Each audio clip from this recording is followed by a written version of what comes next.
მოგისალმებათ ნიკოლოს კარტოსიას პოდკასტი. დღეს განვიხილავ ჩემს მიერ წაკითხულ ერთ-ერთ წიგნს, ჯეკ ლონდონის თეთრი ეშვი. რომანის მოქმედება ვითარდება კანადაში, იუკონის ტერიტორიაზე, 1890-იანი წლების კლონდიაკის ოქროს ციებ-ცხელების პერიოდში. ეს არის მკაცრი, ველური და ძალადობით სავსე გარემო, სადაც გადარჩენისთვის მუდმივი ბრძოლა მიმდინარეობს როგორც ადამიანებში, ისე ცხოველებში. ნაწარმოების მთავარი გმირია თეთრი ეშვი, მგელძაღლი, რომლის დედაც კითში ნახევრად მგელია, მამა კი მგელი. რომანი 5 ნაწილადაა დაყოფილი და ძირითადად თეთრი ეშვის გადმოსახედიდან არის მოთხრობილი, რაც მკითხველს საშუალებას აძლევს ცხოველის თვალით დაინახოს სამყარო. რომანი იწყება მგლების ხროვითა და 2 ადამიანით, ბილით და ჰენრით, რომლებიც სასტიკ ბუნებასა და მშიერ მგლებს ებრძვიან. ეს ნაწილი ასახავს ჩრდილოეთის ველური სამყაროს უმოწყალო კანონებს. თეთრი ეშვი იბადება მგლების ბუნაგში, ველურ ბუნებაში. ის სწავლობს გადარჩენის მკაცრ წესებს, შეჭამე ან შეჭმული იქნები. მალე ის დედასთან ერთად ინდიელებს მიაგნებს. პირველი ადამიანი, ვინც თეთრ ეშვს დაეპატრონება, არის ინდიელი, სახელად რუხი თახვი. ის ძაღლს მკაცრად და სამართლიანად ებყრობა, თუმცა სიყვარულს არ ავლენს. ამ პერიოდში თეთრი ეშვი ხდება მარხილის ძაღლი და სწავლობს ადამიანის სამყაროს, სადაც იძულებულია მუდმივად იბრძოლოს სხვა ძაღლებთან, რის გამოც იგი სულ უფრო ველური, ელჭვიანი და აგრესიული ხდება. რუხი თახვი მას თეთრ ეშვს არქმევს. ოქროს მაძიებელთა ქალაქში რუხი თახვი თეთრ ეშვს უპატიოსნო და სადისტ ადამიანს, ლამაზო სმითს მიჰყიდის. სმიტი ძაღლში სპეციალურად ახლივებს აგრესიას და მას საბრძოლველად იყენებს. ამ პერიოდში თეთრი ეშვის სულიერი და ფიზიკური ტკივილი უმაღლეს წერტილს აღწევს. ის იქცევა სასტიკ, ბოროტ და ადამიანების მოძული არსებად, რადგან სამყარო მისთვის მხოლოდ ბოროტება და ძალადობაა. საბედნიეროდ, თეთრ ეშვს იხსნის კეთილი და სამართლიანი მაღაროელი, უიდონ სკოტი, რომელიც ოქროს ციებ-ცხელების რაიონში ჩადის. სკოტი თავისი დიდი მოთმინებით, სიკეთითა და სიყვარულით თანდათან არღვევს თეთრი ეშვის გულში აღმართულ კედლებს.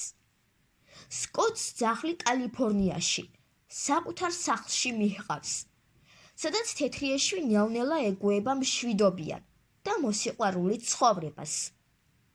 მიუხედავად იმისა, რომ მისი ველური ინსტინქტები ზოგჯერ იღვიძებს, ის საბოლოოდ ხდება სკოტის ოჯახის ერთგული და მოსიყვარულე წევრი, რითაც ადასტურებს, რომ სიყვარულს ძალუძს ყველაზე ველური სულის გარდაქმნაც კი. თეთრი ეშვი არა მხოლოდ სათავგადასავლო რომანია ცხოველზე, არამედ ღრმა ფილოსოფიური ნაწარმოები, რომელიც რამდენიმე მნიშვნელოვან თემას ეხება. გარემოს გავლენა არის რომანის ცენტრალური თემა. თეთრი ეშვი თავდაპირველად ველური არსებაა, რომელსაც ამოძრავებს გადარჩენის ინსტინქტი და კბილისა და ეშვის კანონი. მისი გარდაქმნა გვიჩვენებს, თუ რამდენად დიდია გარემოსა და აღზრდის გავლენა ინდივიდზე. ველურ გარემოში ის სწავლობს უნდობლობას, სისასტიკეს და მარტოობას. ის ძალადობის შედეგია. სმიტის გარემოში ის იქცევა ეშმაკად, რადგან მხოლოდ სიძულვილს და ტკივილს იღებს. სკოტის მოსიყვარულე გარემოში, სიყვარულით და მოთმინებით ის სწავლობს ერთგულებას. სითბოს, კბილისა და ეშვის კანონს სიყვარულისა და მეგობრობის კანონით ცვლის. ჯეკ ლონდონი გვთავაზობს იდეას, რომ სისასტიკე არ არის თანდაყოლილი, არამედ შეძენილია გარემო პირობების შედეგად. რომანი ასახავს გზას ველური სამყაროდან ცივილიზებულობამდე.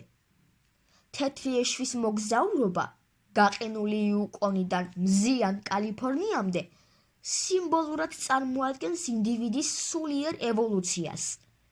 ჯეკ ლონდონი ძაღლის პერსპექტივიდან აკრიტიკებს ადამიანის სიხარბეს და სისასტიკეს, რითაც ხშირად ხაზს უსვამს იმას, რომ ადამიანთა სამყარო შეიძლება ისეთივე ან უფრო სასტიკი იყოს, ვიდრე ველური ბუნება. საბოლოო ჯამში რომანი სიყვარულისა და გამოსყიდვის ძალასია. უიდონ სკოტი წარმოადგენს სიყვარულსა და თანაგრძნობას, რომლებსაც შეუძლიათ დააცლიონ სიძულვილი და შიში. თეთრი ეშვის გარდაქმნა გვიჩვენებს, რომ ნდობის მოპოვებას და ერთგულების დამსახურებას დრო და მოთმინება სჭირდება, მაგრამ შედეგად იბადება უპირობო სიყვარული. თეთრი ეშვი ხშირად განიხილება როგორც ლონდონის სხვა რომანის წინაპართა ძახილის თემატური ანარეკლი. შინაური ძაღლი ბეკი მიდის ჩრდილოეთში და უბრუნდება თავის ველურ ინსტინქტებს. ველური მგელძაღლი თეთრი ეშვი ნელ-ნელა ეგუება შინაურ ცივილიზებულ ცხოვრებას.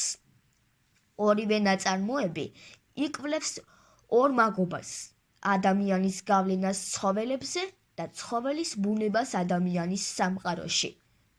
თეთრი ეშვი ჯეკ ლონდონის ერთ-ერთი ყველაზე პოპულარული და ძლიერი ნაწარმოებია, რომელიც მარადიულად აქტუალურ კითხვებს სვამს ბუნების, გარემოს, სიყვარულისა და სისასტიკის შესახებ.